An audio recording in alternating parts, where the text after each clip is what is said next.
आज मैं ऐसी घटना बताने जा रहा हूँ जो घटना है उत्तर प्रदेश के कानपुर का एक सिटी है, गवार टोली, वहाँ का एक घटना है। बात कर रहा हूँ 9 अगस्त 2024 को करीब शाम 7 बजे एक 8 साल की लड़की अपने घर के बाहर खेल रही थी, टहल रही थी, घूम रही थी। तो इसी बीच एक मौलाना का नज़र जाता है उस लड़की के ऊपर। वो मौलाना करीब 70 साल का होता है और उस मौलाना का नाम मुख्तार उर्फ मौलाना चच्चा।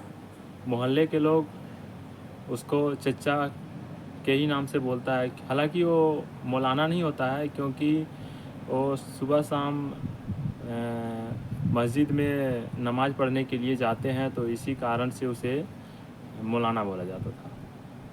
वो व्यक्ति उस लड़की के पास जाता है और उस लड़की के सर में हाथ रखता है और पुचकारते हुए बोलता है, बेटी चॉकलेट लेगी? तो चॉकलेट देख के वो लड़की पूरा खुश हो जाती है और बोलती है हाँ। उसको वो चॉकलेट देती है और चचा ने फिर से बोलता है कि मेरे घर में तो बहुत सारे चॉकलेट रखा हुआ है, चलो जाएगी? तो लड़की जाने के लिए तैयार हो जाती है और हाथ पकड़ के चल जाती है।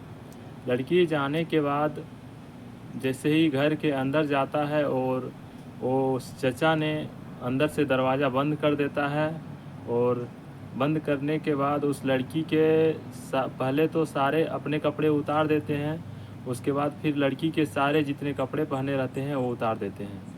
लड़की के उतार देने के बाद ऐसे जब कुछ होता उससे पहले उसके जो दरवाज़ा था उसके दरवाजे में एक तेज़ धमाका जैसे आवाज़ आता है। वो वो आवाज़ होता है कि वो मोहल्ले के जो लोग थे, वो कुछ लोग थे, वो तेज़ लात मारता है उसमें और लात मारते ही वो दरवाज़ा टूट जाता है। दरवाज़ा टूट जाने के बाद लोग अंदर जाते हैं। अंदर जाता हुआ और उसको जिस अवस्था में देखता है उस अवस्था में उसी को पकड़ता है मौलाना चच्चा को और उसको मारना शुरू करता है। मारना पीटना शुरू करता है। तो इसके बीच में चचा एक ही बात बोलते हैं कि मेरा मोबाइल चोरी हो गया था, बच्चे ने चुरा ली थी, तो वही मैं देख रहा था कि कहाँ रखी है। उसके बाद पुलिस को सूचना दी जाती है। पुलिस के साथ उसकी मम्मी भी आती है, लड़की की मम्मी भी। और आते ही उस पुलिस वाले को एक वीडियो दिखाई जाती है। वो वीडियो उस लड़की का ही रहता है और दिखाने के बाद उसमें से 3 व्यक्ति को गिरफ्तार करता है। गिरफ्तार करने के बाद जो 3 लड़का युवक जो रहता है उससे पूछताछ करता है। पूछताछ में जब बताता है कि शर्म नहीं लगती है ऐसी वीडियो बनाते हो, तो उस लड़के ने जो बताया कि अगर वीडियो नहीं बनाते तो अगला नंबर किसी और का हो सकता था। तो इतना सुन के पुलिस वाला पूछता है कि बात क्या है बताओ। तो उसने बताया है कि इससे पहले भी 3 लड़कियों का रेप कर चुका है। तो पुलिस वालों को विश्वास नहीं हो रहा था, क्योंकि 70 साल का बूढ़ा और लंबी दाढ़ी, पकी हुई दाढ़ी, सर पे टोपी और कद काठी, ऊंचा लंबा चौड़ा, और जिसका आँख एक खराब था, तो किसी का विश्वास नहीं हो रहा था।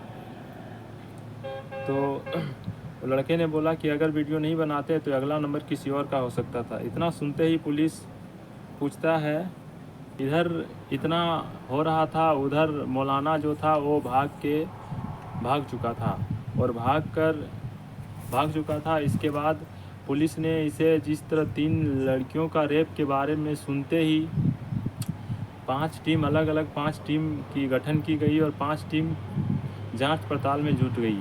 उस बूढ़े के खोजबीन में पता चला कि पास में ही एक रिश्तेदार रहता है, वहाँ पे चल गया। उस बूढ़े को तो गिरफ्तार कर लिया है और उसे कार्रवाई किया जा रहा है। और उसका मम्मी ने सबसे पहले पुलिस ने उसे FIR करने से मना कर रहा था, बोल रहा था कि जो हुआ सो हुआ, छोड़ दो ऐसे। तो लेकिन उसकी मम्मी ने बताई कि मैं अगर छोड़ देता हूँ तो फिर किसी न किसी लड़की के साथ इसी तरह करेगा, लेकिन ऐसा नहीं होना चाहिए। मैं इसके ख़िलाफ़ मैं FIR करूँगा। तो